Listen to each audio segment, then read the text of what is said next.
você está entrando na área de transferência da Gigahertz. 415º episódio, patrocinado pela Firmou Consultoria e pela ExpressVPN e apoiado pelos mais detensos em gigahertz.fm/apoio, que recebem o link da gravação e estão aqui acompanhando ao vivo. E junto de mim hoje, seu Marcos Mendes e Guilherme Rambo. Tudo bom? Olá! Tudo bom. Parece que faz um mês que a gente não grava. Quanta coisa aconteceu de quarta-feira até essa. Nossa, que overdose, eu tô cansado. Ontem eu achei que era quinta, sexta já. E a galera só navegando na Deep Web, que eu tô sabendo. Procurando coisas na Deep Web. Agora, falando de Deep Web, um dos follow-ups, nas cartinhas satânicas de Yu-Gi-Oh!, o Lucas Bottenmiller disse que, quando o Rambo falou isso, ele desbloqueou uma memória que estava completamente esquecida. Na época ele tinha por volta de 8 anos e estudava em colégio de freiras. E era bem comum o colégio inteiro duelar na hora do recreio, trocar as cartas e tudo mais. E o colégio baniu as cartas. Colocou lá no Fire, lá na lista de bloqueio, as cartinhas. E quem era pego com elas tinha suas cartas apreendidas. Lembra até que os pais, perderam as cartas dele e sabe-se lá como, mas acho que é a primeira fake news que vivenciou presencialmente. Pois é. Eu gostei do Cartinhas Satânicas, é a versão de anime do como é que chama lá? O Versos Satânicos do Salman Rushdie. É o Cartinhas Satânicas. De coisa assim que eu me lembro não era nem infância, já era, sei lá, pré-adolescente. Quando baniram o Carmageddon. Saiu, baixou lá do Ministério Público e não podia, recolheram das lojas, não podia. Um amigo meu tinha, ele era todo o rebelde lá da nossa turma, Ele tinha, é claro, que aí sim todo mundo quis instalar, faz o Streisand Effect. Mas acho que foi o primeiro que eu consigo me lembrar que teve impacto na minha vida, o banimento do jogo, que eu nem tinha pra começo de conversa, mas porque incentivava a violência, atropelar as pessoas, etc. Tinha toda aquela conversa. Esse jogo realmente era bem punk. Inclusive, fun fact, foi esse jogo basicamente que me introduziu a engenharia reversa e o hacking. Porque eu tinha uma versão demo desse jogo que veio num CD, que tinha um limite de tempo, e eu hackeei ele pra tirar o limite de tempo. eu hackeei, não baixei nada na internet, não tinha internet. Eu fui lá e achei onde que ficava lá o arquivo que configurava os negócios e tirei o limite de tempo, e foi assim que começou tudo. Quando era moleque de jogo, assim, eu descobri que, sei lá, tinha um jogo que era... Tem vários desses, É uma esfera... E você vai guiando a esfera por um labirinto, e aí a esfera pode cair, você passa por uns túneis, uns tobogãs, coisa assim. E aí eu fuçando lá na pasta do jogo, e tinha uma pasta de assets do tipo, qual que era a imagem que era usada na esfera, a imagem que era usada no céu, a imagem que era usada pelo chão, pela água. Aí eu troquei tudo por logotipo de banda e essas coisas assim, um monte de imagem nada a ver. O jogo ficou injogável, óbvio, Mas foi o mais próximo que eu cheguei desse tipo de coisa. Mas era pasta tipo assets, e lá dentro um monte de BMP, sei lá o que era. E foi no máximo que eu cheguei pra fazer essas fuçadas de estrutura de código. E Mendes, você esclareceu que era ER, a série que você tava vendo? O Givago agradece a resposta, falou que vai ver inteira. Já assistiu um outro episódio na TV aberta. E ele começou a assistir também Trying, mas já tem 4 temporadas. Ele tem que terminar antes disso. E ele tem ideias pra gente, Grace and Frankie, Método Kominsky, séries pra ver, assim, antes de dormir, pra relaxar depois de um dia cheio. Grace and Frankie, a Larissa viu. E é engraçado porque todo o elenco, que são as 4 pessoas, que são a Jane Fonda, tem o Sam Waterston, o Martin Sheen e aquela Lily Tomlin. E os 4 fizeram séries do Aaron Sorkin. 2 fizeram Newsroom, 2 fizeram The West Wing, e eles estão todos ali interagindo entre eles. Eu comecei a ver com a Lari, mas... Sei lá, me estressa essa série. Porque em todos os episódios, todos eles estão brigando entre si. E depois do 6º episódio, eu falo, putz... Eu lembro de um review que eu vi de Closer, daquele filme, que é assim, pessoas lindas se maltratando. É a minha impressão que eu tive dessa série, Qual série? E é da marca... A Grace and Frankie.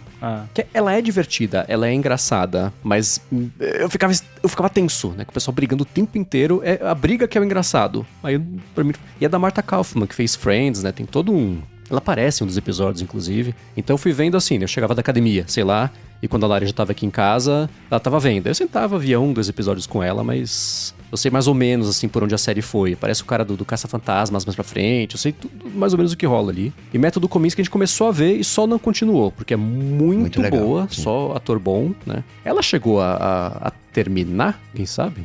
Eu não assisti ainda, mas quero assistir, então não sei. Não sei, mas teve continuação, teve algumas temporadas. É, porque como é que ele chamava? Tô caçando aqui. O Alan Arkin, o ator, faleceu, né? Então, se a série continuou, deve ter sido sem ele. Mas é uma série boa, né? Michael Douglas é realeza da Eu gosto muito de ver os primeiros... O plot da história, né? Tem... Você já ouviu falar de Watson, Mendes? Watson? É, a série. Ah, da série. Sim. É um plot maravilhoso. A série, eu assisti o primeiro, eu não vou falar nada. Essa série é maravilhosa, o plot, porque é Isso tá escrito lá, não é spoiler, mas é o Watson do Sherlock Holmes, sem o Sherlock Holmes, onde o Sherlock Holmes dá uma clínica, né, de herança, digamos assim, no testamento. Então é uma vibe, né, é um house, né, mas aí na execução, meio... Enfim, aí vocês assistam, mas tem um primeiro episódio que eu achei maravilhoso dessa semana, que é o Paradise, tá no Disney Plus. Eu achei, assim, provavelmente ela vai perder a linha no segundo, terceiro episódio, e eu vou parar de ver. Mas o primeiro episódio, assim, foi uma grata surpresa. Não peguei plot, não peguei nada. Falei, deixa eu ver isso aqui, né? Eu gosto dessa... Para relaxar antes de dormir, me entretém. Porque chega num ponto em que você meio que já sabe as coisas que vão acontecer. Né? Você já... vai por aqui, vai por ali. Vai. Então isso pra mim é um pouco cansativo. Então eu gosto desses... Me diverte esses plots. Eu pego uma ou outra pra acompanhar. Mas os primeiros episódios eu gosto de assistir. Ela tem o Sterling K. Brown, que eu acho excelente. Tô pra ver também. Ainda não cheguei lá só, essa Paradise aí. E é do mesmo cara que fez This Is Us, né, o criador. E o Sterling K. Brown tava lá em This Is Us. Tem umas... eu recomendaria não ler nada a respeito, só assistir. Porque fica mais... É o único jeito que eu faço. Porque fica mais gostoso a série. E ainda sobre séries, o Rafael Gradin, falando sobre isso, disse que vai me ajudar a vender Sugar, porque tem a participação de Fernando Meirelles, com uma vibe, ele colocou aqui, de Bolsa Nova. Mas eu acho que ele quis dizer Bossa Nova, né? A Mendes também pegou isso. Porque o Sugar, ele tem uma vibe meio noir, aquela coisa assim, né? De corta as cenas, é um preto e branco. Ele referencia muitos diálogos de outros filmes, né? E por isso que eu acho que o Mendes vai gostar, né? Porque ele tem essas referências, né? Não é um filme só largado, né? É quer dizer, uma série, né? Mas tem essas referências, que é o que o Gradin fala, né? Faz homenagens a filmes antigos, que ficou bem legal, né? Fora dos enquadramentos, que feito com as câmeras ali, muito bacana. E por isso ele também acredita que você iria gostar. Tem o Colin Farrell, né? Que tá entregando muito nessa série. O cara tá arrasando. O Pinguim já foi sensacional e ele brilha demais também no Sugar. Vai chegar. E o elenco de Sugar é inteiro muito bom, né? Tem a Anna Gunn, que fez o Breaking Bad, né? Tem o pessoal lá de... E não só ela, não, o cara que fez Better Call Saul, um dos advogados de Better Call Saul. Então tem um pessoal que já é bom, que já, pelo menos eu já curto, né? Tem uma que foi atriz da primeira temporada de Only Murders in the Building também, Amy Ryan, acho que é o nome dela, que é divertida também. Tá na fila. Eu só não consigo engolir série que a pessoa se narra. Aí eu pensei, aí eu parei, aí eu fiz isso, Show Don't Tell, sabe assim? A própria Disclaimer foi uma série que eu achei que sofreu um pouco disso, né? Todos os personagens têm diálogo interno. Eu falo, cara, eu já entendi, vamos seguir? Você deve estar se perguntando como eu fui parar nesta situação. Isso é muito filme Sessão da Tarde, né? Mas tirando isso, chegarei lá. Isso é uma coisa legal, né? Hoje você tem séries com atores e atrizes, entre aspas, de Hollywood, né? Era meio que separado, né? Você tinha aquela galera de TV, você tinha a galera ali de Hollywood. A própria produção, né? Era com câmera de vídeo, né? Na época, porque tinha essa distinção. Hoje em dia é qualidade de cinema, pelo menos em grande parte, né? Sitcom ainda tende a ser uma produção um pouco mais simples, mas não tinha essa qualidade de produção, né? Quanto que... Dizem que custou lá o último episódio do Severance da segunda temporada, 40 milhões, uma coisa assim. Escutei alguém falar, 40 milhões de dólares o episódio. Então é outra pegada. Uhum. Rambo, né, sobre o exame de polissonografia, o Eduardo Papa tava ouvindo e ele fez, né? Tava pensando que ia morrer, era 2018, tava dando 57 apneias e nível grave, mas ele não foi alertado pelo Apple Watch porque era o Série 3 e não tinha esse recurso porque ele é mais novo. Ele dorme em 1 minuto e meio e entra em sono REM em menos de 5 minutos, né, de acordo lá com o exame de polissonografia. E a pessoa que monitora ficou impressionado. Caramba, né? Como que ele dorme rápido, mas também, né, como dorme pra caramba. Eu não consegui. Eu pego no sono rápido, mas eu acho que com aquele monte de fio pendurado eu não ia conseguir, não. Pois é que foi o que o William disse, né? Ele espera que você não precise fazer esse exame, porque ele fez e é ruim demais. Ele dormiu umas 3 horas numa noite inteira e ficou cheio de fios na cabeça, no corpo, né? Espera que no futuro, né, trocar o Apple Watch para ter o registro de apneia do sono, né? Caso ele ainda tenha a apneia, porque ele perdeu por redução de peso. Pela foto, o Eduardo mandou a foto e falou que pode publicar. Quando ele disse que pode publicar, eu vou deixar aqui na descrição do episódio pra quem nunca viu como é que é o exame de polissonografia. Cara, é uma fiação, né? Que aflição, né? Parece que a pessoa, qualquer coisa vai tomar um choque ali, né? Porque é muito fio por todo canto. Imagina, veja essa foto que o Eduardo mandou e imagine que ele pegou no sono em 1 minuto e meio. Então... Porque assim, eu pego no sono rápido, realmente. Eu contei aquela história que uma vez eu fui ver um vídeo no TikTok e peguei no sono vendo um vídeo no TikTok. Que é um vídeo curto, né? Enfim, e aí... Mas não, com aquele monte de fio lá. Inclusive... Vendo esses relatos, eu fui ver porque eu tô usando já o Apple Watch há um bom tempo com o suporte à detecção de apneia do sono e ele não me mandou nenhum alerta. Aí eu pensei, será que não mandou nenhum alerta porque não deu tempo ainda de capturar a informação suficiente ou porque aparentemente tá tudo certo? E aí eu entrei aqui no Health e aí lá em Sleep tem Breathing Disturbances. E aí tá Not Elevated. Então eu imagino que tá tudo ok por enquanto. Deixar aí, capturar por mais um tempinho pra ver se ele vai dar algum alerta, mas eu desconfio que eu não tenho esse problema, porque eu acordo descansado, enfim, eu sei que quem tem isso costuma acordar mal, não, parece que não descansou, então acho que tá de boa. O coração trabalha horrores, né? Mais do que se tivesse acordado, faz sentido. Pois é. E sobre a questão dos assentos no espelhamento do iPhone e do Mac, a Primansur, né, queria agradecer pela dica do Almir Jr., porque deu super certo. Ela nunca iria imaginar que o teclado do iPhone no Mac iria se comportar da mesma forma, né, pressionando os botões. As coisas super certas por lá, vai poder usar desse jeito. E pelo menos para desfazer algo errado, não precisa, né, chacoalhar o Mac, né? Basta fazer um Command Z. Olha, e é curioso porque eu tive uma vaga lembrança quando o Almir Jr. deu essa dica, e agora com a confirmação da Pri de que deu certo, de que esse esquema de segurar a tecla é uma coisa do Mac, que funciona no Mac. E eu acabei de confirmar que sim, eu não tenho o hábito de usar isso, mas se for em qualquer app do Mac, eu abri aqui o Message, segurei a letra E, e aí tem ali, aparece, daí tem 1, 2, 3, e aí tipo... 1 é crase, que eu não sei porque colocaria crase no E. 2 é acento agudo, 3 circunflexo e por aí em diante. Tem todos os acentos que você possa querer colocar no E. É só segurar a tecla e apertar o número correspondente. Bom saber. Eu acabei de descobrir isso. Você começou a falar, eu falei, será que é isso? Eu apertei justamente o E, segurei e apareceu. Eu falei, olha!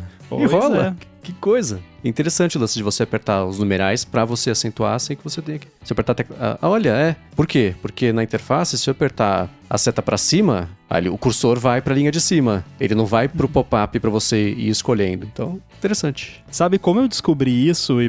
Assim, não que eu descobri, mas é que me deu essa lembrança que eu já tinha visto isso alguma vez. Porque uma vez eu tava desfazendo um monte de coisa no Xcode, porque eu tinha digitado um monte de besteira, de código errado. Aí, não, deixa eu desfazer tudo isso aqui. Aí eu segurei Command Z. E aí ele terminou de desfazer tudo, não tinha mais o que desfazer, e eu continuei segurando o Z, e aí apareceu o acento do Z. E alguém tá testando na pauta agora isso. Tô mesmo. Cuidado, vai apagar tudo aí. Mas Que loucura. Today I learned, tá vendo só? Aprendemos algo novo. Uhum. E o Soares Neto disse que, além da Amazon retirar o conteúdo 4K aqui do Brasil, também retirou o Amazon Fire Stick 4K. Por que isso aconteceu? O Brasil não merece conteúdo 4K? A gente até comentou, né, que é uma coisa de uma briga legal com o DivX, é isso?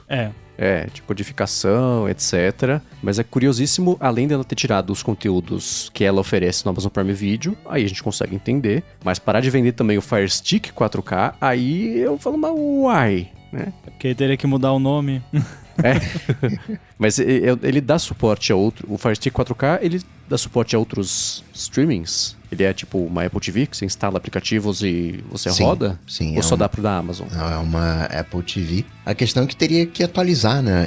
Em princípio, deveria atualizar o codec ali do Fire Stick, na questão do 4K e tudo mais. Então ela optou... Provavelmente ela não estava vendendo muito. Não ia fazer diferença tá vendendo ou não, ia dar dor de cabeça continuar vendendo, galera reclamando, caramba, eu comprei aqui 4K, mas não tem 4K e, né, foi respeitoso de alguma maneira, né, o ideal seria resolver o problema, claro, mas respeitoso, né, ao consumidor de alguma maneira, mas a solução ali, né, mais rápida. E não tem nenhuma novidade sobre essa briga, né, do lance do codec mesmo. E não é só no Brasil, a gente até comentou, né? Cada país tem uma briga diferente por causa da mesma coisa, cada lugar é uma decisão diferente, um recuo diferente, mas não vi nada recente sobre isso por aqui. Também entrou, isso meio que estourou no final do ano, né? Depois tem recesso, tem aquelas brigas. Vai ser, mas por hora sem conteúdo 4K. Embora a galera da pirataria continue com os conteúdos 4K, porque pega lá de fora, né? É só pegar um país, a gente não tem problema, baixa 4K. Historicamente, no multimídia, só quem faz direito se ferra. Não tem jeito. E o legal, entre aspas, né? Porque isso é ilegal, é que os caras, eles pegam o áudio do 1080, aqui no Brasil, pegam o vídeo 4K lá de fora e substituem. Então você passa a ter um conteúdo 4K localizado, vamos, né? Assim, Brasil, né? Os caras fazem negócio... E é nesses momentos que eu lembro, né? Que às vezes a galera de streaming esquece que eles têm que ser um pouquinho mais fáceis, né? Mais prazerosos, menos atrito do que a galera da pirataria. Porque se eles aumentam esse atrito...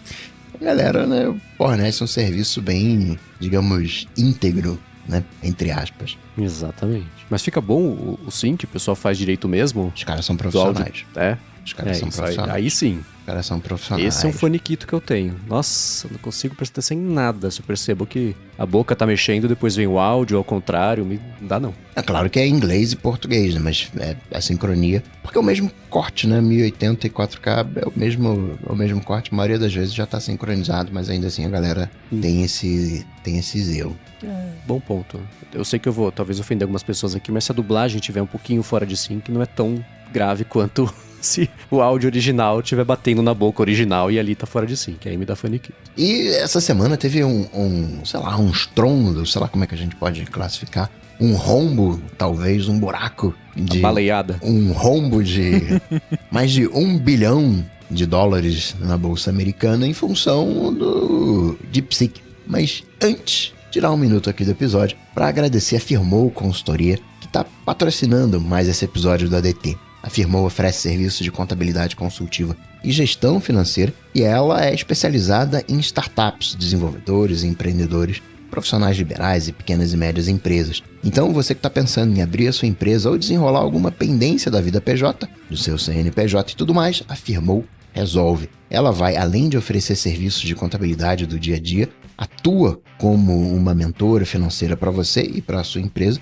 E aqui na Gigahertz a gente conhece muito bem isso, porque foi graças ao serviço de paralegal da Firmoo que a gente conseguiu lançar a rede em 2022 sem nenhum problema ou atraso na parte de contabilidade. Na parte burocrática também, da abertura da empresa, né, o que foi uma surpresa, uma coisa inédita. A Firmoo conhece as melhores estratégias para você abrir e manter a sua empresa sempre de olho na economia de custos, nos tributos certos para cada categoria e etc., e especialmente na área de TI, ela sabe fazer a legalização das empresas do jeitinho certo para você ganhar tempo deixar isso 100% na mão deles e focar mesmo no dia a dia da sua empresa. Para conhecer melhor os serviços da Firmoo e se livrar do perrengue que é essa parte burocrática e financeira da legalização ou manutenção fiscal da sua empresa, faz o seguinte: procura por @Firmoo Consultoria no Facebook ou no Instagram. A Firmoo está pronta para ajudar todo mundo que escuta o ADT, independente da sua necessidade, e a gente tem certeza que ela vai resolver tudo para você, assim como ela faz todos os dias aqui pra gente.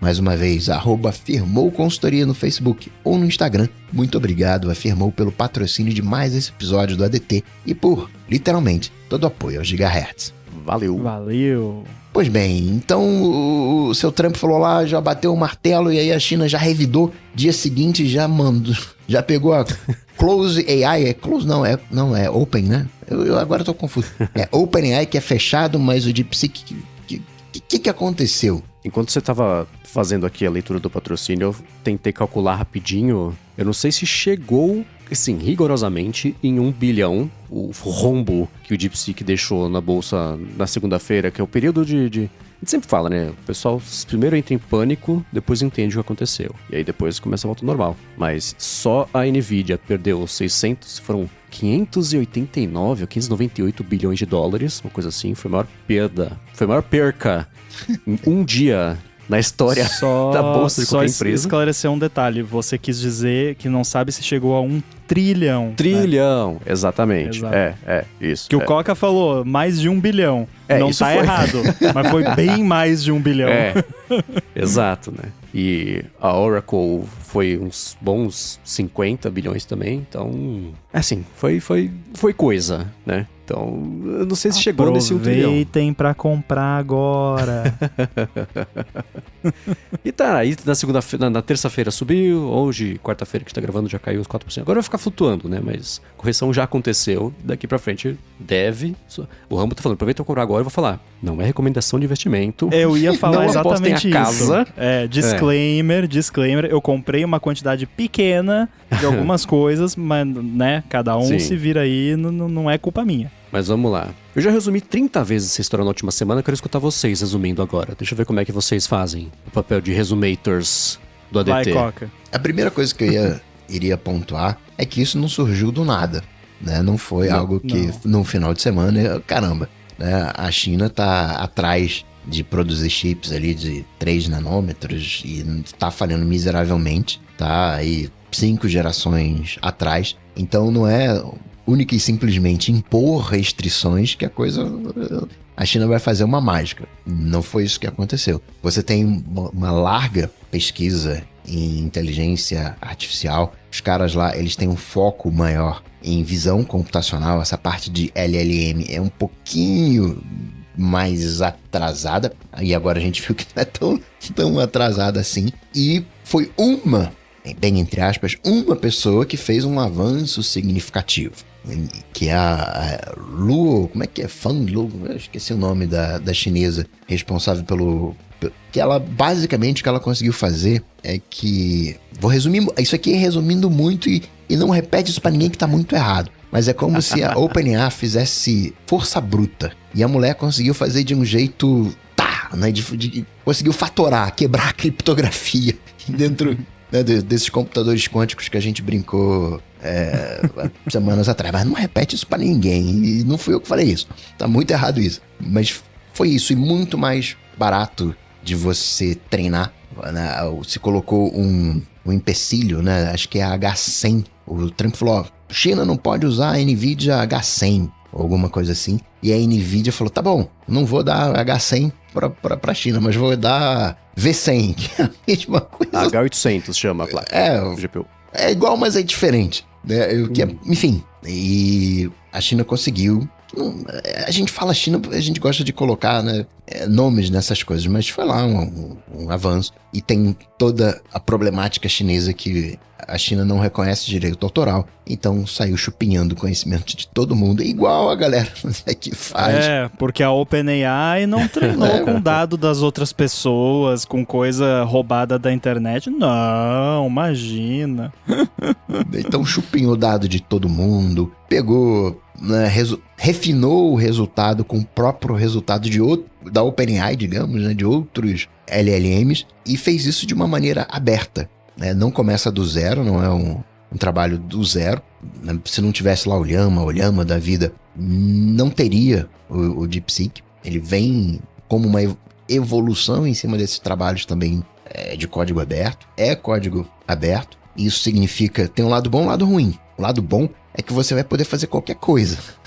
Porque não tem as restrições. O lado ruim é que, né, você vai poder fazer as coisas sem restrições. 2, quando você coloca isso publicamente, hoje isso está publicamente, basicamente, na China, vai ter as restrições chinesas, né? Todo mundo, deixa eu ver aqui o que ele vai falar sobre o comunismo lá, o partido chinês. Eu não posso falar sobre isso aqui. Mas quando você roda isso localmente, né, traz isso para você, não tem esses bloqueios, digamos, no código, né? Bloqueio na ponta, né? Bloqueio de saída, mas você pode trazer e rodar por conta própria, né? É muito mais econômico, é muito mais... a casa aí de 1 bilhão para você, de maquinário para você treinar essas IAs, esses LLMs, e o DeepSeek consegue fazer com 5 milhões, 6 milhões, né, em termos de maquinário.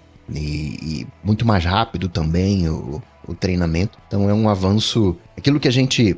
Não mudou o jogo no sentido... A gente tinha aquela percepção que a LLM tinha atingido um teto, né, que precisava vir uma nova coisa. E não veio essa nova coisa. A gente vai dizer que é um pouquinho melhor que o ChatGPT e tal, mas tá ali, tá no nível, tá todo mundo no mesmo barco. Então não aprimorou substancialmente a questão dos resultados, embora vai ter resultados melhores, só que é muito mais econômica, né? É como se um fosse o Intel e esse é a versão ARM. Um é o MacBook Intel e agora é o MacBook ARM. É mais ou menos assim. O que vocês acham desse resumo? Olha, eu acho que é um ótimo resumo. E eu acho que o brasileiro como um todo talvez entenda até melhor essa situação do que uma pessoa dos Estados Unidos, por exemplo. Porque isso é um exemplo vivo de a necessidade é a mãe da invenção. Porque assim... O que acontece? Você tem as empresas dos Estados Unidos que tá saindo dinheiro pelos poros, e aí o que você faz? Você enfia dinheiro em tudo que é lugar e chuta e dispara pra tudo quanto é lado e faz o negócio na força bruta, como você disse. E aí a força bruta aqui é gasta dinheiro a rodo pra fazer funcionar o negócio o melhor que você puder. Só que o melhor que você puder, nesse caso, talvez não seja o melhor que você puder. Porque você tem dinheiro de sobra, e aí você tem hardware de sobra, e existe toda uma classe de programadores e pessoas que trabalham com engenharia de computação e tal, que argumentam que hoje em dia o hardware está anos-luz à frente do software. Que o software hoje em dia ele é pesado demais porque o hardware acomoda isso. Então agora eu tô rodando aqui o Chrome, o Safari, o Slack, que é outra instância de Chrome, o LM Studio, que é outra instância de Chrome. Tem 50 mil Chromes diferentes rodando, esse monte de app que basicamente roda um sistema operacional inteiro só para rodar um app. Por quê? Porque o hardware aguenta. Então pra que eu vou me dar o trabalho de fazer um negócio otimizado se o hardware aguenta? Então é mais ou menos isso. Não temos o top do top dos chips. O que a gente pode fazer para deixar o negócio mais azeitado para rodar de uma forma bacana, sem precisar gastar 50 milhões de litros de água para cada palavra que o negócio vai escrever, com a brincadeira que a gente fez aqui semana passada. E, cara, eu rodei aqui no DeepSeek R1, o Distilled, né, no meu Mac, com o LM Studio, Mac M2 Max. E foi curioso que, assim, no primeiro teste, eu mandei os screenshots pro Mendes. Primeiro teste que eu fiz, que eu copiei o mesmo prompt que eu tinha feito pro O1 da OpenAI uns tempos atrás, ele ficou exatamente o mesmo tempo que o O1, entre aspas, pensando, e deu a mesma resposta, que era a resposta correta. E, então, assim, e isso rodando local no meu Mac. Isso é muito maneiro. Eu fiquei, tipo, boquiaberto. Aí, em outros testes que eu fiz, nem todos, obviamente, ele levou exatamente o mesmo tempo. Teve uns que foi um pouquinho mais rápido, outros que foi um pouquinho mais lento, mas a resposta estava equivalente e de boa qualidade em todos os testes que eu fiz, porque ele é esse modelo que fica, entre aspas, pensando. Então não é, pelo menos esse que você roda local, não é para você ficar batendo papo com ele. É pra você dar um problema e pedir pra ele pensar e resolver. Então eu uso já falei aqui, eu uso pra tipo coisa de assembly, de decifrar, coisa de engenharia reversa complexa, e não preciso mais do O1 pra fazer isso, porque ele tá muito bom. E aí foi bem isso, pegaram... aí esse lance de, usaram os modelos da OpenAI pra treinar o modelo deles, isso é especulação, e é também chororô da OpenAI, que agora tá, né, com a água batendo naquele lugar, e aí tá precisando inventar, e daí vai ser uma choradeira, e daí daqui a pouco vão banir o DeepSeek nos Estados Unidos. Já estou prevendo aqui, mas não sou nenhum gênio por prever isso, porque todo mundo sabe que isso vai acontecer. E agora eu digo assim, mas eles conseguiram fazer isso porque usaram os modelos da OpenAI para treinar o modelo deles. Então por que a OpenAI não usa os modelos dela para treinar novos modelos? O que eles devem estar fazendo, né? Mas assim, se eles podem usar, então a OpenAI obviamente também pode usar, porque é dela. E a OpenAI pode usar de graça, né? Entre aspas, né? Não é de graça, obviamente, mas enfim, para eles é mais barato usar o próprio modelo deles. Então eu só tenho uma coisa a dizer sobre isso tudo. Concorrência é lindo. Mesmo vindo da China. Tem uma coisa... O que foi de muito impressionante que de sexta-feira para até hoje foi o que mudou, né? O que eles lançaram, que foi esse modelo R1, o Rambo falou que não tá usando mais o O1 da OpenAI. O O1 da OpenAI foi o primeiro, pelo menos em grande escala, um produto mesmo para as pessoas usarem, que faz aquilo que as pessoas que detestam a antropomorfização dos modelos, ele raciocina. Então, ao invés de você perguntar ele já cuspir a resposta, ele cospe a resposta para si mesmo, aí ele lê a resposta, aí ele processa de novo, aí ele dá uma segunda resposta, aí ele processa de novo, ele dá uma terceira. Então o que acontece? Ele vai conversando consigo mesmo, e é isso o chain of thought, a cadeia de pensamento, uma deliberação interna que ele faz. Na hora que ele se dá por satisfeito, ele te dá a resposta. E isso tende a gerar respostas melhores, por isso que o O1 ele é melhor do que o GPT-4o. Porque ele faz ele vai fermentando a resposta antes de dar para você. No caso da OpenAI, você tem uma escolha a fazer quando você vai usar o ChatGPT. Ou você usa o 4o, que tem acesso à busca na internet, ou você usa o O1, que fermenta a resposta, mas não busca na internet. O que a DeepSeek fez? Juntou as duas coisas. Esse R1, ele pensa antes de responder e pesquisa na internet também. Isso melhora muito a qualidade do resultado final. Porque durante a deliberação... O modelo online, né? Pra isso, claro, é importante. Você acessa pelo app ou pelo site. Excelente ponto a se fazer. A gente fala até das diferenças daqui a pouquinho, né? Porque essa não é a única. Mas, e na parte de treinamento, o que eles fizeram que é interessante também? Eles tinham o DeepSeek V1, V2, V3. O V2 saiu acho que em maio do ano passado, o V3 acho que foi em novembro. Aí agora, em janeiro, saiu esse R1. Eles, a partir do V3, eles foram treinando ele para virar o R1, basicamente, e um pedaço do treinamento eles fizeram o quê? Mostrar... Eu tô de novo, que nem o Coca, estou explicando errado para dar para entender certo o que aconteceu, né? Eles mostraram pro modelo no treinamento.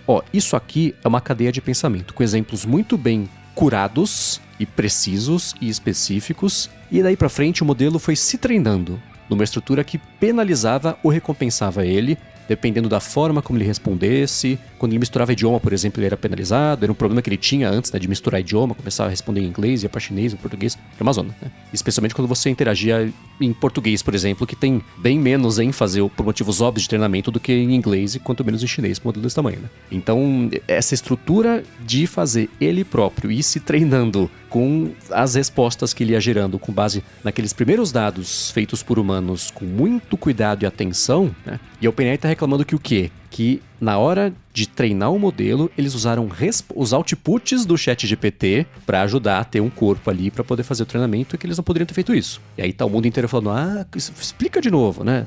A ironia óbvia daqui, né? O 404 Media fez a melhor matéria sobre isso. A OpenAI fica brava porque a DeepSeek roubou os dados que ela roubou de todos nós, né? Então, assim, não exige tanta, né, força pra ver a ironia da situação. Ainda assim, eu acho arriscado falar, OpenAI, você quer o quê? Porque eu falo, então tá bom, então a gente vai pegar mesmo e dane-se todo mundo. Acho que isso valida um pouco o roubo de dados de um jeito que eu não sei se eu tô muito confortável, né? Então, mas eu e o Coca já assumimos a nossa hipocrisia aqui. Que sim, é errado, mas o benefício no final das contas, né? Sim. Ainda mais no caso de um DeepSeek que você tem acesso gratuitamente e pode rodar local. Uhum. E aí o que tá aparecendo? Os que são os modelos locais, o aberto mesmo, você vai lá no Hugging Face da vida, você baixa. O que é o legal de você poder baixar? Porque você pode, abre o capô, você, sabendo o que tá fazendo, não é fácil, né? Você mexe um monte de botão ali, né? Mas você pode até ir ajustando o modelo para o que você precisa. Tem uma outra parte que facilita bastante e deixa ele mais útil ainda, né? E o grande choque foi, esse foi um modelo aberto, feito com essas restrições todas. Quer dizer, tem o pessoal falando que eles têm umas HC escondidas lá, mas é só especulação, dá pra saber se é verdade, né? Mas com as restrições teóricas todas e com um custo menor pra exportar mesmo ali, gerar o modelo final, né? Que esse que é o que custou $5 milhões, tirando todo o resto, que vai saber quanto custou, mas bateu e ultrapassou ali a OpenAI. A DeepSeek não é a única, tem o modelo Qwen da Alibaba também, que já apareceu antes da DeepSeek até fazendo sucesso, eles estão liberando. Saiu hoje, que está gravando aqui, Qwen, DeepSeek, não. Alibaba libera um Qwen que é mais potente até do que o DeepSeek, mas é o V3, e não em relação a esse R1 que pensa sozinho. Então o grande choque foi isso que o Rambo comentou, concordo 100%, que bom que isso tá acontecendo, né? Vamos botar um fogo aí?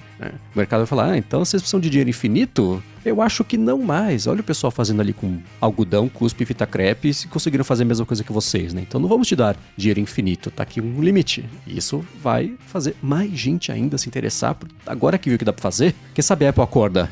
E ela fala, tá vendo só? Até eles conseguiram fazer, vamos lá. Quantos? Ela deve estar feliz da vida que a Apple Intelligence vai poder rodar, por exemplo, um DeepSeek lá na China. Que ela curioso aqui para saber eu tô curioso para saber o quanto que a Apple perdeu nas ações nesse movimento com a DeepSeek. Ela perdeu pra cima. Caiu verdade, pra cima. eu reparei isso Caiu também. pra cima. Eu brinquei no Threads. A Apple tá tão fora do mercado de IA que as ações subiram. Enquanto a indústria derretia. O pessoal vendeu Nvidia e comprou Apple. E sabe quem subiu também? Facebook. A Meta subiu também. Por quê? Porque toda a base de IA deles está apoiada nos Llama, que também são de código aberto. Então foi uma validação dessa estratégia. Né? Então, pensei que é porque eles tinham proibido o Linux, porque é malware. Cara, isso é outra história que eu quero entender melhor. O Formidia deve estar investigando o que aconteceu de verdade, né? Mas tudo sobre essa história é muito interessante, né? E para não passar batido aqui, é óbvio, o Coca pincelou sobre isso, mas vamos deixar aqui claro, porque eu sei que deve ter gente que tem incomodado no que a gente falou até agora. O modelo, se você perguntar do Partido Comunista Chinês, dá os pontos fortes e pontos fracos. Ele é feito para ser forte, porque ele é muito forte, né? Fala sobre o homem do tanque. Não, me diz, esse eu testei, testei e foi assim. Taiwan é parte da China? Ele fala, vamos falar de outra coisa, vamos. Então, olha, tem isso, claro que tem isso, né? No modelo online, o local não faz. Pelo menos ele falou, vamos falar de outra coisa, e não falou, não, nem existe Taiwan, é China, né? Porque seria o esperado nesse caso, né? E assim, todo serviço de IA tem os seus vieses, né? Vocês falaram isso no área de trabalho hoje, e cara, a OpenAI lá, o ChatGPT, tem assuntos que ele se recusa a falar, às vezes tem até uns bugs engraçados que tinha um nome específico lá que ele não falava de jeito nenhum. David Meyer. E aí vai ter, toda IA vai ter os seus vieses. É óbvio que uma IA da China vai ter vieses da China, é natural isso, porém, essa questão de se autocensurar, né, que só acontece, como você disse, no modelo online. Eu acho que essa distinção é uma distinção importante que é pouco discutida, que é entre você rodar uma coisa local e você rodar no serviço da empresa. Que, obviamente, né, já tiveram os velhos babões falando que não, mas isso aqui tá mandando tudo pra China. Assim, se você usa online, sim, na prática provavelmente tá mandando tudo pra China, e aí China, leia-se servidores na China, porque provavelmente tem servidores lá, porque o serviço é de lá, mas tá mandando tudo pra China, assim como tá mandando tudo pros Estados Unidos se você usa OpenAI. Não muda muita coisa. Eu até fui ver a política de privacidade deles, eu li ela toda, o que é raro eu fazer, mas eu gosto de fazer quando tem esses serviços mais polêmicos, e é uma política de privacidade bem padrãozona, assim, de serviço desses, mas teve uma coisa que me chamou a atenção que eu não me lembro de ter visto, que é assim, vou meio que traduzir em tempo real aqui. Dependendo de onde você mora, você pode ter certos direitos a respeito das suas informações pessoais, como o direito de saber como coletando, daí lista ali todos os direitos. Mas daí teve uma frase que me chamou a atenção. Please note, né, tenha em mente que o seu exercício de certos direitos pode impactar na sua habilidade de usar alguns ou todos os recursos do DeepSeek. Uhum. Então é tipo assim, não vem com GDPR ou LGPD pra cima de mim que eu encerro a sua conta e resolvo o problema, tá bom? É basicamente isso. Que é o que acontece com todos... OpenAI, né? Todo lançamento... Tudo bem que é que nem a Apple, né? Não vamos lançar uma inteligência na Europa ainda. Óbvio, vocês não têm o que lançar. Vocês não estão escondendo nada, né? A OpenAI faz a mesma coisa. Todo lançamento... estamos começando nos Estados Unidos, mais países em breve, exceto a Europa. A Europa só Deus sabe. Todo lançamento eles fazem questão de mencionar isso. Então também é uma coisa que já acontece no Ocidente. Eu cacei só um ponto rápido aqui. Eu tenho aquele aplicativo Full Moon, que deixa você rodar modelos locais. Ele tem lá pra você rodar o DeepSeek R1. Eu perguntei, Taiwan é uma parte da China? Ele pensou por 0 segundos. Sim, Taiwan é uma parte inalienável da China. E pronto. Curto e grosso. Nem precisou pensar. Exato. Isso aí já tá hard-coded lá, né? Não ele nem é machine learning, é só if. If Taiwan, China. E o Arthur comentou aqui agora que hoje, quarta-feira, a Itália já baniu DeepSeek. Saiu da App Store, da Play Store de lá. Nossa, cara, a Itália consegue bater o recorde de velho babão, né? Que eles baniram o OpenAI também. São os velhos rápidos, né? Esses uns velho em jetpack. Inclusive, eu vou falar aqui... Porque eu acabei de me lembrar, eu fiz a pré-compra, que não foi compra porque é grátis, de um app na App Store, chama Pico AI Home Lab, powered by MLX. E eu não abri esse app ainda, mas eu lembrei dele agora, porque ele tava naquele esquema de pré-venda da App Store, e aí eu botei lá e daí, acho que ontem ele foi lançado e eu não tinha aberto ainda. Deixei aberto aqui a página dele na App Store pra amanhã eu testar, mas ele suporta o DeepSeek R1 também, então se alguém quiser brincar com o modelo local no Mac, dá uma olhadinha nesse aí também. Mas o que eu mais uso é o LM Studio, que eu tô usando o beta dele, que tem mais recursos e tá muito rápido, bizarramente rápido. E alguém perguntou o tamanho do modelo, eu tô usando o DeepSeek R1 The Steel Llama 8 bilhões do LM Studio Community, tem 8 bilhões de parâmetros e 4.58 GB o tamanho do modelo.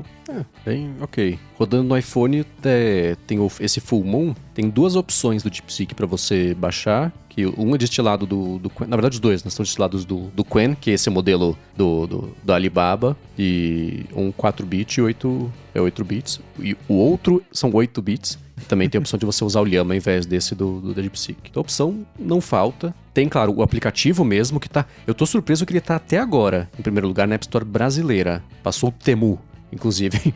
Passou... Só... Como é que é o nome desse app mesmo que eu tô tentando achar aqui? Full Moon. Tudo junto. Nunca que eu vou achar. Só aparece app de astrologia. Putz. Eu te mando o link pra todo mundo, eu deixo aqui na descrição também. Que nome mais mal pensado. Agora deu. Boa! Tem que escrever tudo junto. Vai ter o link tudo aí nas junto notas. E minúscula o style guide deles. Vou testar, enfim.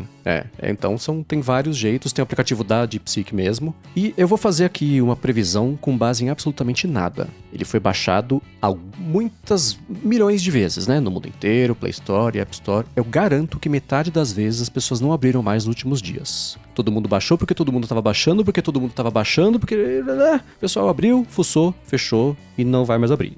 Minha expectativa disso. Todo app que explode em popularidade assim é sempre curta temporada, né? E aí deve baixar em breve. Mas é engraçado porque o OpenAI, o aplicativo do ChatGPT, ele tava acho que em 19º, uma coisa assim, na App Store brasileira. Ele acabou subindo, a maré levantou todo mundo, ele acabou subindo também. E nesse momento aqui de quarta-feira pra quinta, o DeepSeek segue em primeiro na App Store brasileira. Na gringa ele ficou em primeiro antes. O Arthur falou aqui que o app é open source, imagino que ele se refira ao Full Moon, é isso? Creio que sim. Não tenho certeza. Não, porque daí eu ia falar, Arthur, abre um pull request lá, implementa download em background, porque eu já botei aqui, baixa o modelo, daí, deixa essa tela aberta pro modelo baixar. Pô, gente. Ele pede isso, exatamente. Já resolvemos isso, né? E o legal é que esse contribuir. Full Moon, na App Store, o ícone é uma lua cheia e o test flight dele é uma lua nova. Então é a lua apagadinha, assim, bonitinho.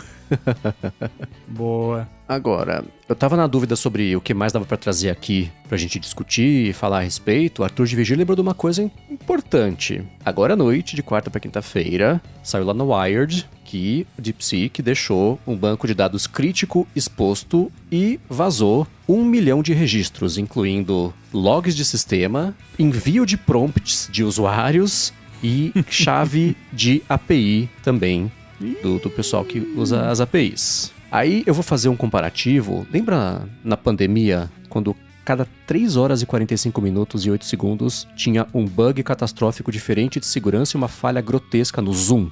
Que da noite pro dia todo mundo baixou e começou a fuçar. Foi aí que nasceu criptografia ponta e ponta. Que eles fingiam que tinha.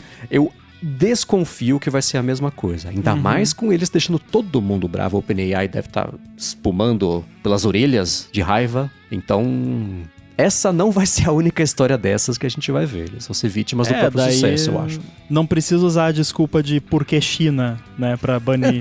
Dá pra falar alguma coisa mais concreta que... Aí, nesse caso, realmente é mais justificável. Se eu não me engano, não foi aquele bug da OpenAI que tava mostrando as conversas de outros usuários. Não foi isso que foi o trigger da Itália bloquear lá? Verdade. Ele tava mostrando os títulos. As conversas você não acessava, mas na barra lateral, o menu de conversas era de alguém.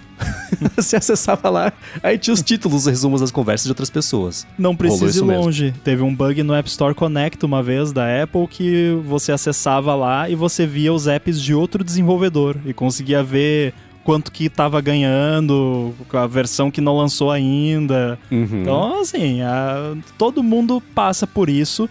Não quer dizer que esteja certo, tá errado, tem que corrigir. A questão que eu sempre falo tem que ver como que a empresa reage a isso. Sim. É muito cedo pra gente falar aqui o que vai acontecer, como eles vão reagir, se já reagiram, não sei, né? Mas vamos ver como vão corrigir, como vão reagir, e aí a gente decide se vale a pena ou não. Mas, o que eu digo é assim, se você quer brincar com o negócio... e você tem um computador ok, não precisa nem ser um computador bom, porque realmente roda até em Raspberry Pi, se você quiser. Roda local, procura tutorial, não é tão difícil, e aí você não precisa se preocupar com vazar seus dados para lugar nenhum.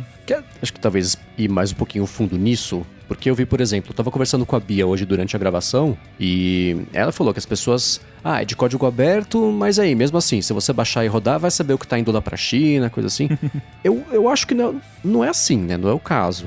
Suspeito, ou não? Assim, depende como você roda, porém... Como que funciona esse... Por exemplo, eu rodo no LM Studio. E aí também no Full Moon, se você for rodar. Não é que ele vai baixar um programa ou um código do DeepSeek que vai rodar tipo um código Python no seu iPhone para executar o modelo. Não. Ele baixa os weights, né? Tipo, o treinamento destilado lá do modelo. Um pacotão de números. E aí ele tem esse pacotão de números, ele descreve pro sistema, que aí pode ser uma Neural Engine, pode ser uma GPU, pode ser uma combinação de tudo. Ó, você pega isso, joga pra cá, faz aqui, multiplica, 9 fora, pum, tá aqui a resposta. Então não é como se você tivesse, como ter um backdoor ali que vai invadir o seu assim... Teoricamente, mas ninguém ia queimar um Zero Day desse jeito. E se tivesse, alguém já teria descoberto. Não vai ser com você, né? Não vai ser a Dona Maria que vai receber um Zero Day da China. Vai ser, né? Nada contra Donas Marias, já sabem. Então, você rodando local, ou rodando com um app tipo Full Moon, que roda local, não tem nada ali que vai ter como mandar informação para lugar nenhum, a não ser que o app em si esteja mandando informação para algum lugar, o que aí independe de modelo. Então, quanto a isso, e na dúvida, desliga a conexão ali do seu computador, roda num negócio ali sem internet, e aí vai mandar como? Por carta? Pombo correio? Não, né? Mas assim, eu diria que não precisa ter nem essa paranoia. Na dúvida, coloca ali um proxy, vê o que tá trafegando na sua rede. Se você vê alguma coisa estranha indo pra China, dá uma olhada, mas não... Você tá prestes a ficar muito famoso. E aí, é meio que o lance de Facebook grava o seu microfone. Que eu até queria que fosse verdade agora, porque eu queria que eles se ferrassem. Mas assim, pra que eles fariam isso? Porque, gente... Agora há pouco teve um lance lá que hackers da China acessaram lá um sistema de telecomunicações dos Estados Unidos que tinha um backdoor que foi feito para law enforcement dos Estados Unidos usar, e aí obviamente os chineses descobriram, invadiram isso e conseguiram acessar, tipo, lá registros telefônicos de SMS, de chamada de todos os Estados Unidos, basicamente. E então, eles não precisam usar modelinho de AI para puxar informação, nem app de dancinha. Eles já têm jeitos muito melhores de fazer isso. E um último ponto aqui, o Ivan Soares falou, tem versões de vários tamanhos, né? Para eu parar de usar o O1, devo precisar da maior. Aí não sei se conseguiria rodar local. No Hugging Face tem todas as opções lá. Eu tô entrando agora no Hugging Face e eu acho que ele tá fora. Ou eu tô passando aqui com o Hugging Face com o problema que o Coca tá passando lá. Ou talvez o Coca seja o dono do domínio do Hugging Face. Que vamos descobrir uma coisa incrível aqui na gravação do ADT. Mas lá você tem todas as versões de modelos, então V2, V3, o R1, e também os tamanhos diferentes para você baixar e rodar. E tem isso, tem as versões que o pessoal tá fazendo, né? O destilado é o quê? É basicamente, ao invés de pegar o seu modelão, eles emagrecem o modelo para poder fazer ele ficar menor sem perder a eficiência dele. Dá pra descrever dessa forma ou tô assassinando muito aqui a descrição? Eu não sei, eu prefiro os meus modelos fermentados com notas amadeiradas. Okay. Não, mas é basicamente isso. E tem também eu não sei se é a mesma coisa, provavelmente não, porque eu não sou especialista, não sou engenheiro de IA, mas tem a quantization também, que é você... É tipo você pegar um áudio e diminuir o bitrate dele ali pra ficar mais, né, compacto. Então fazem isso também. E de fato parece que o Hugging Face baleou, porque aqui não tá indo também. É, né? Nossa. Fireballed. Por causa do DeepSeek. Cara, você vê como é que é, porque ontem ainda eu fiz um pull request num negócio no GitHub lá que eu queria usar lá no Chibi Studio, porque o único jeito de você usar o negócio era dando pra ele o ID do modelo no Hugging Face, e aí no seu app ele ia acessar o Hugging Face e baixar em background. E aí eu fiz um pull request pra permitir você passar pra ele já um arquivo do modelo local que tá dentro do app. E aí eu falei, não gosto da ideia do meu app ter que baixar do Hugging Face. Olha aí, ó, a prova de que eu estava certo. Agora abriu aqui. Pra mim aqui ainda não. Agora o último ponto sobre IA de modo geral. O que é interessante que eu tô vendo o pessoal comentar é o seguinte. O Coca até falou agora um pouquinho, né? Sobre o pessoal desconfiar que tava batendo num limite e o DeepSeek no fim das contas mostrou que ainda tá longe esse teto. O que o pessoal tá percebendo? Tem vários estudos saindo que se você colocar, quanto mais poder de computação você colocar nessa hora da inferência, que ele calcular a resposta junto com esses modelos que fazem o próprio raciocínio interno ali, melhor fica a resposta, e nisso eles não viram ainda uma redução de ganhos. Então, quanto mais computação você colocar, mais qualidade vai ter essa resposta. Ele consegue pensar, entre aspas, melhor sobre problemas mais complexos, etc. Então, isso é até bom para a NVIDIA, que quer dizer o quê? Se você não precisar desse bando de placa para treinar, você usa esse mesmo bando de placa para fazer inferência. E aí a qualidade do modelo vai ser melhor até do que se você fosse gastar esse bando de energia e água para treinar o modelo, né? Então você pega, sei lá, a XAI que tá fazendo aquele Colossus, é um centro gigantesco.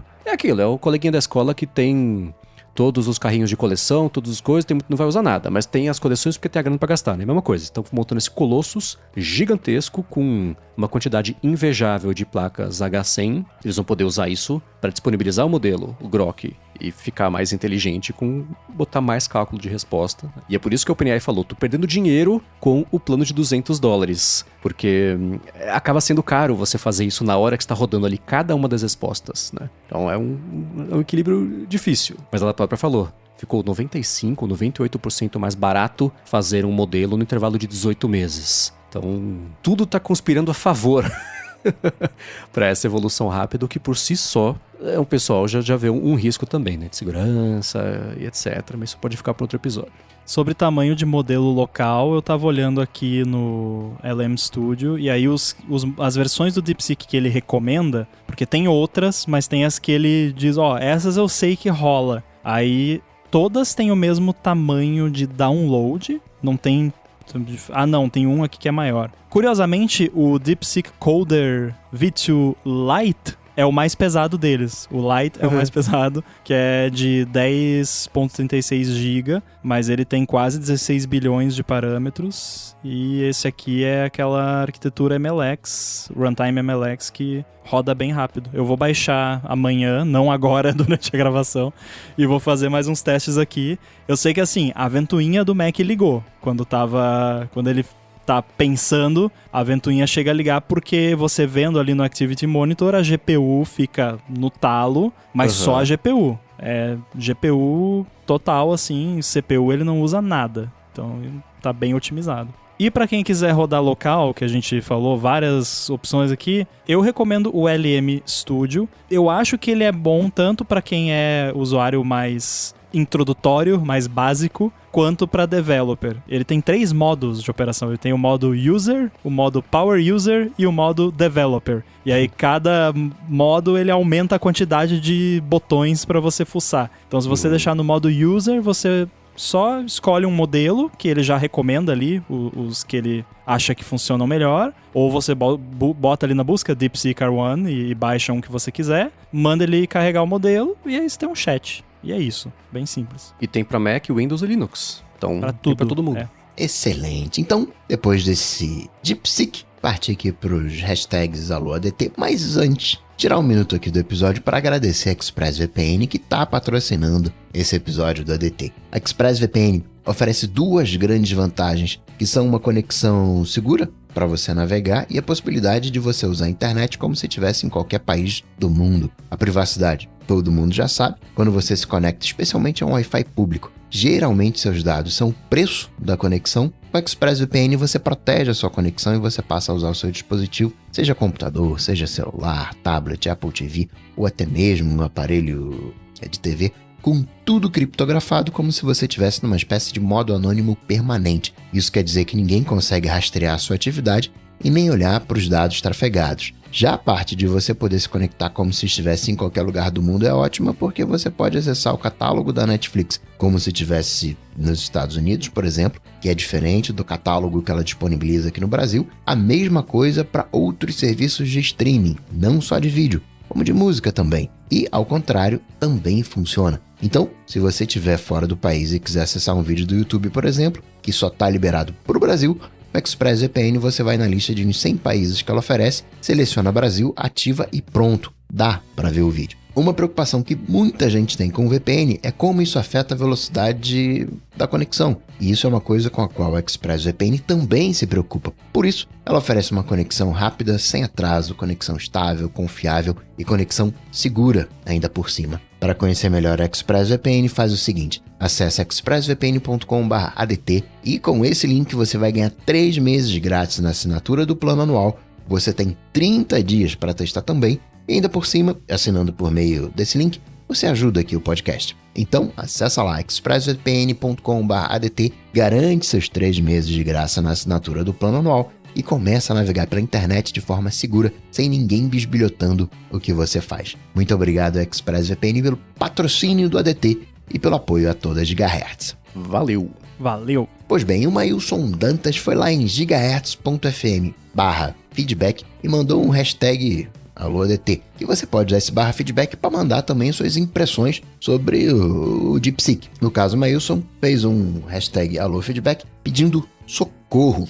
Ele era um feliz usuário do MX Master 3 menções horrorosas ao Mendes no Mac dele, até que percebeu que o scroll não era smooth igual ao mouse e trackpad da Apple. Isso gerou um faniquito terrível, ao ponto dele comprar um Magic Trackpad. Resolveu um problema, mas arrumou outro. O trackpad está engasgando, como se estivesse despertando sempre que coloca o dedo um delayzinho, né? Um detalhe que só acontece no Bluetooth. Se tiver no cabo é perfeito. E aí ele tá com vontade de jogar pela janela. O que pode ser? Lendo essa pergunta, eu lembro de vocês comentarem sobre quando às vezes uma coisa ligada perto de outra gera ali um campo meio doido e bagunça o Bluetooth. Tem cara de ser esse problema, isso também? Olha, pode ser uma variedade de coisas. Ele não especificou qual é o Mac dele, né? Nem qual versão de macOS. Porque assim, teve alguns modelos de Mac e algumas versões de macOS, principalmente nos primórdios do M1, do Apple Silicon, que o Bluetooth era bem instável, principalmente essa parte de periféricos. O irônico é que assim, o device que mais deu problema nessa época que eu me lembro foi o MX Master. Mas quando usado no Bluetooth, não com o receptorzinho dele mesmo, que daí é outra tecnologia. Mas eu recebia muitos relatos de pessoal que usava o AirBuddy e aí achava que era o app que tava dando problema e no fim era só o mouse que não casava ali com o Mac. Mas o trackpad também, qualquer periférico, assim, mas o trackpad ele é particularmente complicado porque é muita... Os dados que ele transmite, eles vão numa velocidade muito alta e qualquer delay, ele é muito fácil de você perceber. Qualquer engasgadinha você percebe. E eu vou dizer assim, eu uso o meu trackpad aqui no cabo. Não porque ele engasga quando tá no Bluetooth, mas porque eu sinto que tá um pouquinho assim, sabe? Podia estar um pouquinho mais azeitado. E isso já é o suficiente pra eu preferir deixar ele ligado no cabo, porque eu tô num desktop mesmo, com um monitor aqui, o cabo é pretinho, isso fica escondidinho ali, então eu não sei, não dá pra saber exatamente o que pode ser, mas pode ser muitas coisas e eu diria assim, se é um Mac M1 mais, entre muitas aspas, antigo, né? Porque Mac M1 antigo não existe ainda. Ou se tá numa versão mais que não é a mais recente do macOS, pode ter relação com isso, porque teve umas versões de macOS, uns modelos de Mac que tinham um Bluetooth meio complicado. O MX eu lembro que até vinha com um adaptadorzinho para você usar no Mac por conta mesmo de essa falta de confiabilidade do Bluetooth. Para mim, o único problema que eu tenho com ele é que o scroll ele é meio bugado. Não sei se é mais no Audition, eu não passo por problemas assim. Então, tanto o scroll lateral quanto o vertical, ele dá uma perdida, né? E eu acho que o Edu também, lá no começo, eu não sei se ele tinha comentado que tinha esse problema. Uma vez conversando com o pessoal do Mac Magazine, acho que ele tinha comentado... Com o trackpad ou com o MX Master? O MX Master, o MX Master. Ele tem o scroll meio bugado no Audition, mas só. E eu lembro que vinha... Meu irmão até comentava, né? Meio tipo admissão de derrota, o negócio vir com o adaptador, porque a função nativa não funciona direito, mas resolve. Mas quem tiver algo, ou na verdade também, né? Se o Mailson quiser pesquisar sobre a versão específica do macOS ou do Mac, pode ajudar a tentar solucionar isso aí. Mas aí sai desligando coisa que tá em volta também, tira uns cabos, coisa assim, vê se é isso, essa interferência aí que tá bugando. O Eduardo Lombardi comentou aqui que teve problema com o MX Master, que era com o dongle dele, mas estava meio perto de um roteador 2.4 GHz. E aí, usando o mouse, AirPods no Bluetooth, com o microfone também dava ruim. E pode ser isso também. E assim, é bem como o Mendes falou, qualquer coisa é bizarro assim. Às vezes, quando o pessoal manda alguns bug reports lá no AirBuddy de questões que eu vejo que é uma questão assim, por exemplo, eu tenho que fazer umas perguntas que parecem ser muito idiotas, que é tipo... Você pode me mandar uma foto da sua mesa pra eu ver?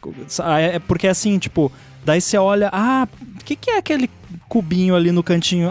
Isso ali é um roteador, whatever, não sei o que. Então, você já tentou botar mais pro lado, desligar pra ver se continua o problema? Que essas coisas sem fio são assim mesmo, é bizarro, às vezes um negocinho que tá ligado ali, se você botar mais pro lado, dá problema, é complicado.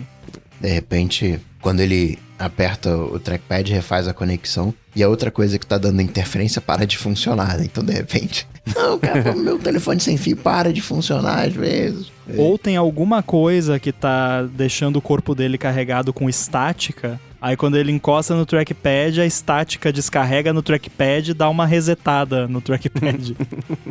Já o Wagner falou que faz algum tempo ele comprou um Mac para tentar experimentar num laptop as mesmas características do iOS num computador. E ele falou que não tem muito do que reclamar. Só que quando ele escuta os comentários aqui no podcast sobre os Macs com Intel, ele tem a impressão de que a gente dá a entender que esses Macs, os Macs Intel, deveriam ser incinerados e que a Apple deveria pedir desculpa por ter criado o Touch Bar e o teclado borboleta.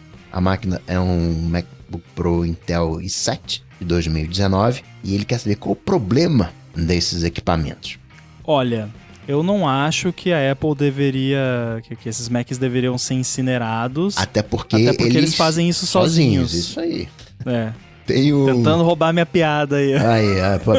Pois é. Piada que vai mais rápido. Tem um aplicativo, Wagner, chamado Hot de quente. E você vai ver... Existe um discurso que é mais ou menos assim, computador, ele fica ali na moita. Quando você precisa de processamento, ele acelera. Só que se você executar esse Hot, você vai ver que ele vai estar lá em 100%, que significa que o Mac está desempenhando 100% da sua capacidade. Só que aí você pega o Intel e começa a usar. Aí você vai ver que aquele 100 vira 95, 91, 70, e às vezes chega, né? Se você tem ali um MacBook Pro 2019, acho que ele deve chegar até 22%, que significa que ele está usando só um core, né? A coisa vai aquecendo, né? Dizem, se você precisar de potência, a gente acelera. O problema é que quando acelera, aquece. E aí ele vai desacelerando. Então, no final das contas, você tem um Macinho. E esse, para mim, é o grande problema de Intel. Enquanto no ARM, isso não acontece. Você tem aquele 100%, ele vai acelerando. Não tem problema de esquentar, salvo se for com DeepSeek, que aí liga as ventoinhas. Mas não chega a ponto de reduzir a velocidade. Então, essa é uma diferença brutal. Então, ainda que um MacBook Pro Intel ali de 2019 tem o mesmo desempenho do M1, isso já é muita coisa, né? Um chip Pro da Intel ter o desempenho de um ARM, entre aspas, simples. Então, tem muita coisa, né? Tem muita tecnologia aí envolvida. Isso não significa que o Intel i7 seja ruim. Não é ruim.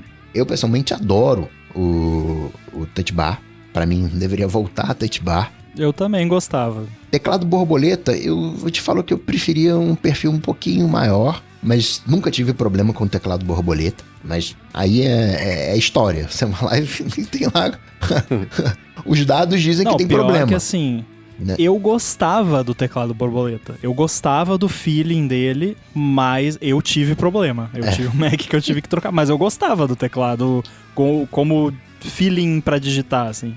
Mais cedo eu achei que você ia falar que tinha descoberto acidentalmente o lance se você segurar o E pra acentuar, porque você tinha um teclado borboleta e tinha travado a tecla. Poderia ter... Cara, tinha uma pessoa lá na firma que o teclado dele tava tão ruim que ele tava digitando, daqui a pouco voava a tecla, assim. Aconteceu na minha frente uma vez, eu fiquei... O que aconteceu? O que tá acontecendo? Voou na minha cara a tecla. Eu acho sensacional, porque às vezes você tá ali digitando e pipocam mensagens. E aí você não tem uma maneira fácil de acionar o botão de OK, digamos, por atalho de teclado, porque às vezes muda o OK, é outra mensagem. E aí você tem que ir no trackpad, achar o mouse, onde é que tá o mouse, vai... achei, tá aqui o cursor do mouse. Aí vai lá em cima e clica. Na Touch Bar eu achava maravilhoso porque aparecia os botões ali. Uhum. Então eu tava digitando, OK, e cancela. Não tinha nem... era instantâneo. Então eu adorava a Touch Bar. Por mim, voltaria a Touch Bar. Mas os dados estão contra mim, né? Eu sou que nem o Felipe também. O Felipe já comentou numa fonte. Eu usava pra emoji. Maravilhoso. Eu digitava... Tanto é que foi nessa época que eu decorei as palavras-chave pra sugestão de emoji. Então eu sabia que se eu digitar laugh, vai aparecer ali uma carinha dando risada. E daí eu já tocava ali na touch bar. Aí hoje em dia eu faço isso, só que daí tem que fazer com a sugestão ali na tela, não é tão prático. Gostava disso. Eu acho que era o...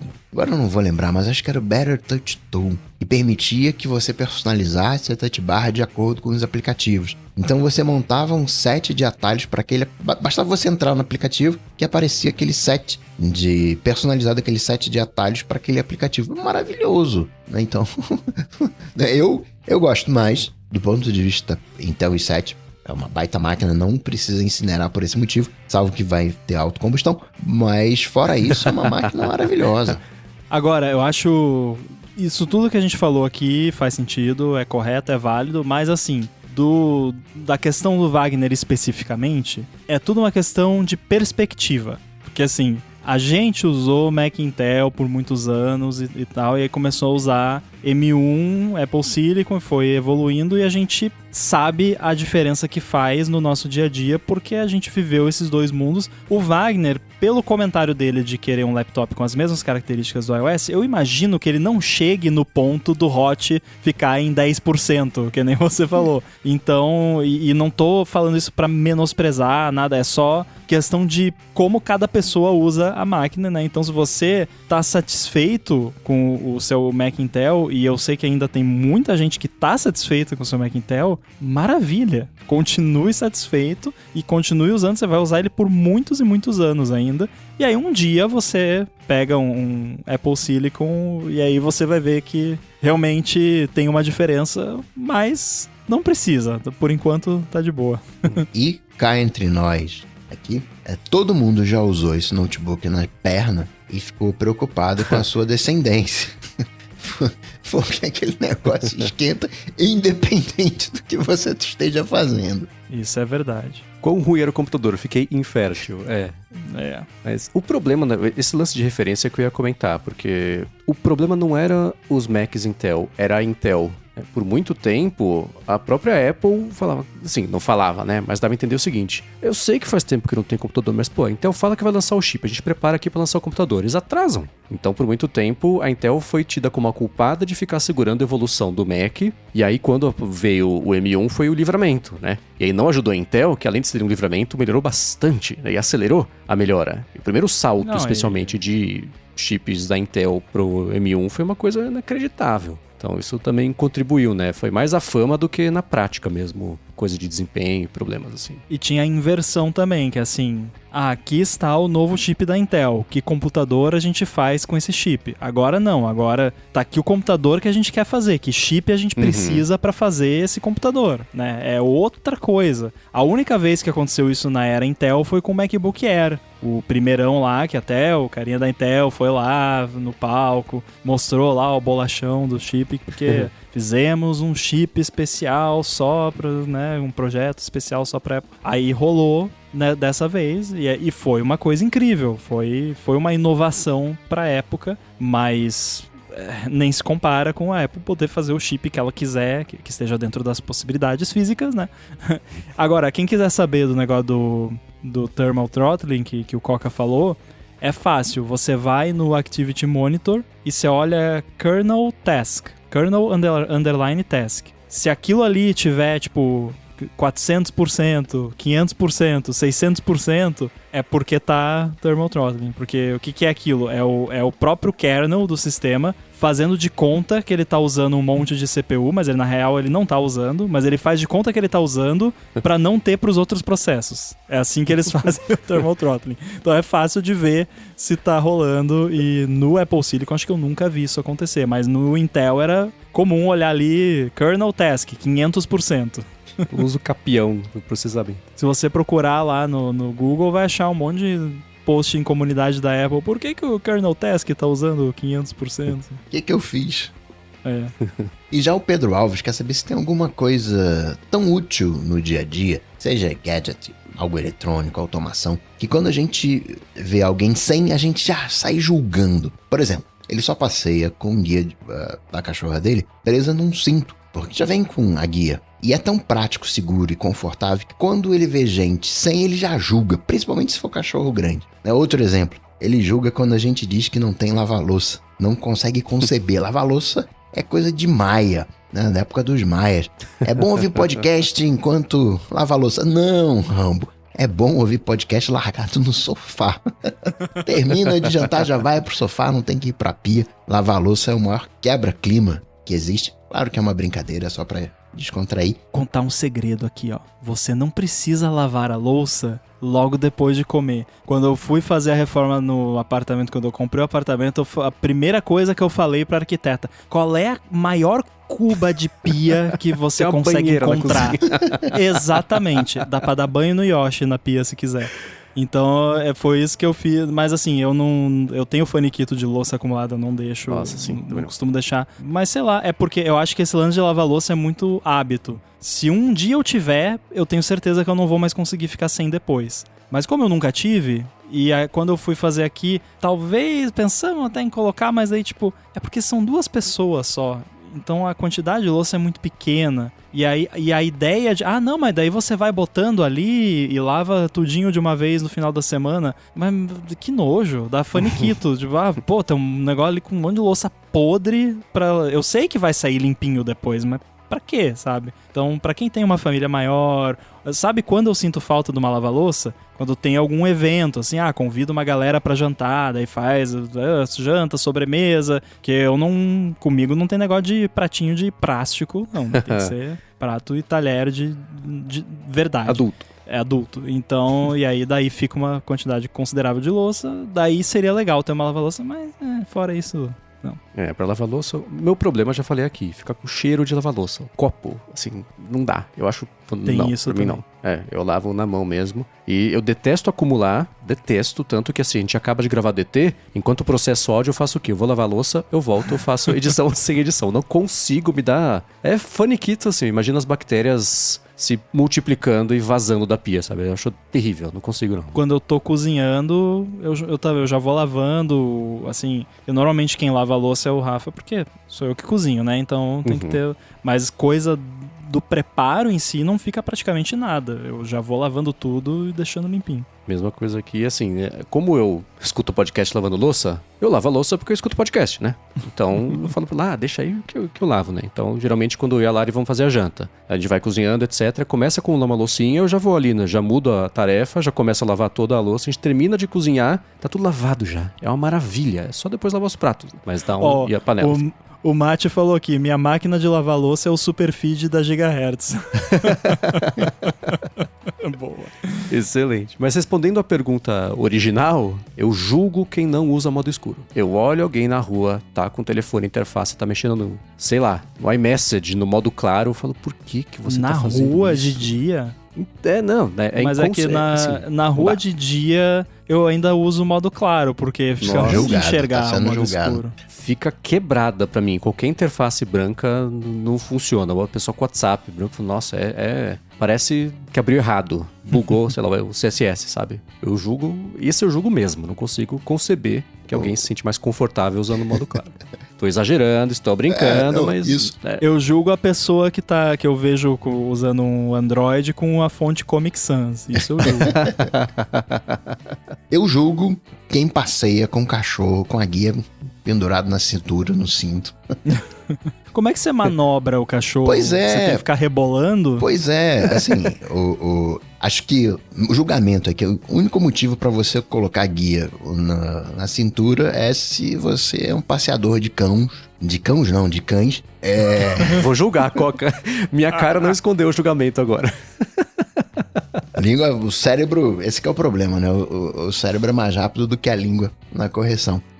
Mas se você for um passeador, ok, porque você tem uma comunicação ali, né? Pra mim, cachorro é um bate-papo. Então eu me comunico com o meu cachorro ali pela guia. Eu sei quando vai dar ruim. Né? Pela guia eu já sei que ele encrencou ali com outro cachorro. Eu sei que ele tá esperando o outro cachorro latir pra latir junto. Né? Uhum. Então se pra você, né? Isso que eu acho legal, né? Ainda que seja uma brincadeira, julgar, a gente diz assim, sem julgar, não tô julgando. Mas o que a gente mais faz é julgar. Né? Sempre que a gente analisa, a gente já tá julgando. E tudo bem. né? O problema é você não ter a curiosidade, você não ter a empatia e perguntar pra pessoa, tá, mas por que você faz isso assim, né? Olha, eu vi o comentário e fiquei pensando, eu não julgo ninguém por não ter nada assim, até porque às vezes você não sabe, né, as condições da pessoa. Mas você... Não, calma que eu já vou chegar na parte onde eu julgo. Ah... Mas o que foi? Não, porque é impossível você ler uma descrição e não criar uma imagem mental. Sim, e sim. Não que você julgue a pessoa, esse é um ser humano ruim, mas você já coloca a pessoa numa caixinha, né? Você já tá ali numa caixinha. Como o Mendes... Você se compara. Sim, como o Mendes te colocou numa caixinha por usar o modo claro. Embora ele te... Só na rua de dia. Sim, mas ele te conhece e te tirou dessa caixinha. Colocar na caixinha é algo automático. A gente tem que lutar contra isso. Vem cá, mas me conta um pouco mais disso, ter a tal da empatia, né? E desenvolver mais a observação do que o julgamento. Mas essa coisa de você pegar e classificar as coisas, né? A gente olha pra nuvem e vê bichinho na nuvem, né? Como é que a gente não vai julgar? Então, assim, o que eu julgo... Porque eu pensei algumas coisas aqui. De tipo, que você... Gadget, coisa de eletro. Primeiro, air fryer, obviamente. Você tem que ter uma air fryer. É muito útil. Eu tinha preconceito com... Eu julgava quem ficava falando só de air fryer, porque eu julgava que era um utensílio pra quem não sabe cozinhar. Porque tudo que eu via de air fryer na internet era umas larica doida de gente que não sabe cozinhar. Aí eu aprendi que mesmo quem sabe cozinhar pode fazer bom uso de uma air fryer, e eu faço aqui e vale a pena, recomendo. E outro eletrodoméstico é uma lava e seca. Uma lavadora que também seca a roupa. Ou pode ser os dois separados também, mas acho que ter os dois no mesmo equipamento é ainda melhor e mais prático. Mas aí o que eu julgo, sabe o que é? Porque eu já comentei de lava e seca, por exemplo, com pessoas na minha vida. E aí a pessoa vem com aquela de... não, mas gasta muita energia. Cara... E assim, pessoas que eu sei que não vão morrer de fome se usar uma lava e seca uma vez por semana ou duas que seja. E aí eu fico, cara, sério? Você prefere gastar horas e horas e horas da sua vida pendurando roupa? E aí, cara, aqui venta muito, aí a roupa cai, suja de novo, tem que lavar de... Não dá, cara, você lava e seca. Aqui a roupa vai pra lava e seca. Mas não fica com aquele cheirinho de sol. Compra um amaciante, cheirinho de sol, pronto. Eu aprendi lá dos dryer sheets, né, que é aquela folhinha, aquele lencinho que você bota dentro. Nossa, fica cheirosíssima a roupa. Então, cara, não. Eu julgo também quem vem com esse papo de botar vinagre na roupa pra amaciar, porque quem bota vinagre na roupa... Você bota vinagre em salada, tá? Ou se você quer que a sua roupa tenha cheiro de salada, bota vinagre. Enfim...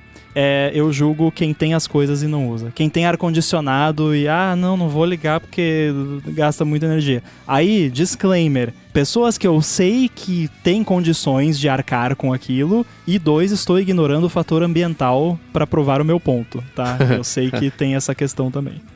Dito isso, assim, eu julgo várias coisas, né, mas não num sentido negativo. Certamente, falei de passeador ali de cachorro, mas...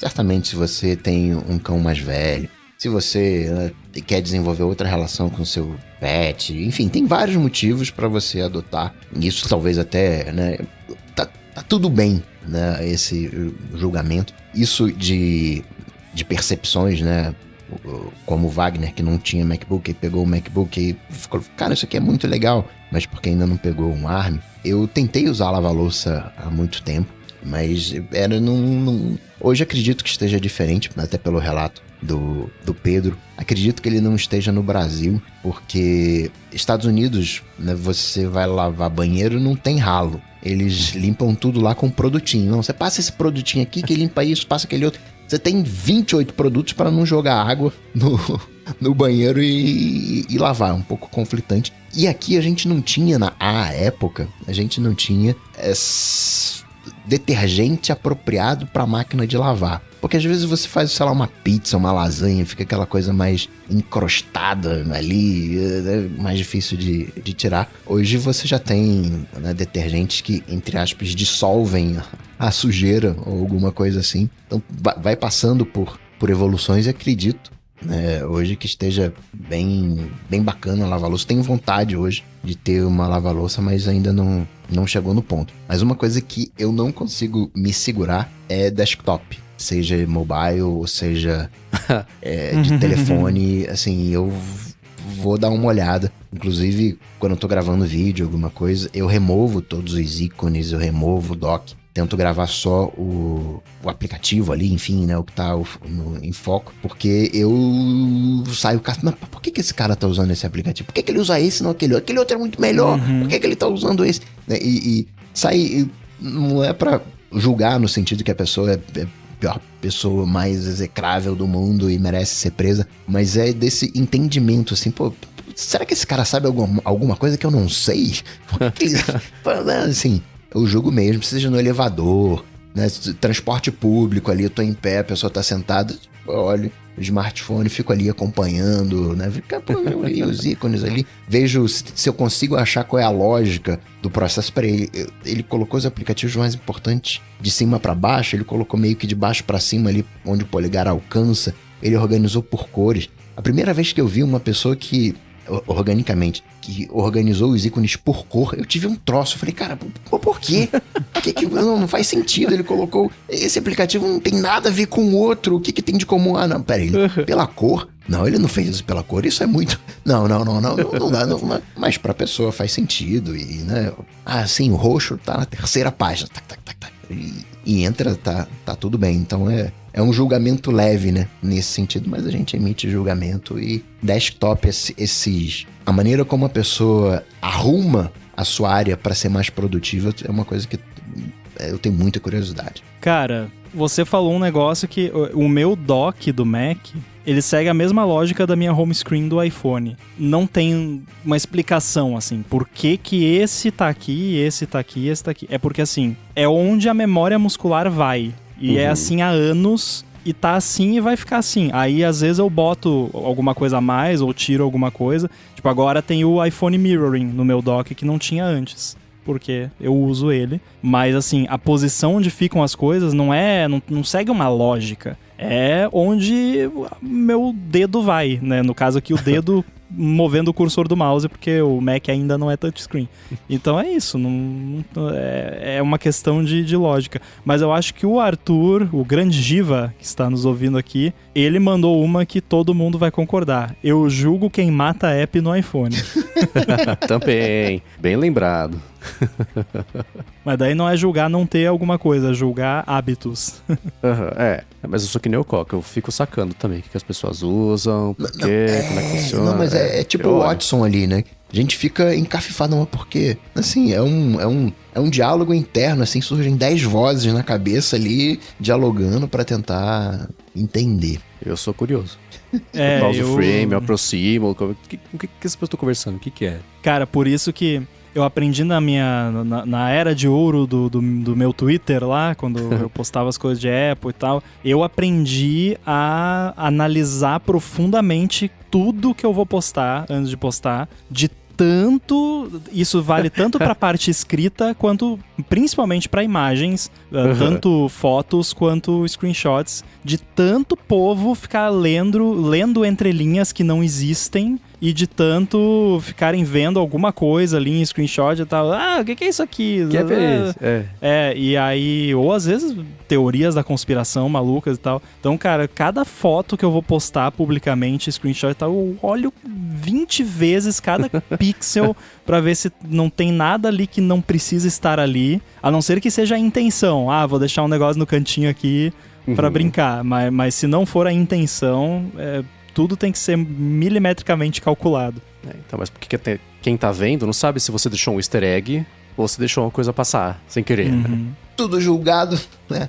Agradecer por mais esse episódio. Agradecer aqueles que foram em gigahertz.fm/feedback e vão colocar o seu feedback, vão fazer o seu hashtag AlôADT. Aos mais tensos que recebem a edição sem edição, afirmou consultoria e a ExpressVPN pelo patrocínio, ao Edu, que faz toda essa mágica acontecer. Para falar com os senhores, Mastodon.social, @inside, Guilherme Rambo 2 no Instagram, @inside no Blue Sky. Valeu. MVC Mendes nesses lugares todos. Eu apresento por aqui o A Fonte e a área de trabalho. Pra Lura eu apresento o IA sob controle e sai todo sábado no Mac Magazine minha coluna opinativa. Semana passada sobre aquele documento da Nokia que vazou em relação ao iPhone e como isso é um alerta pra própria Apple sobre uma estase que tá rolando. O link vai estar aqui na descrição. Para falar comigo, vai lá no seu DeepSeek Bate-Coca-Tech que você me encontra. Ou então, vai lá no Instagram, no @coca.tech e manda uma DM. Tudo dito e posto. A gente volta semana que vem.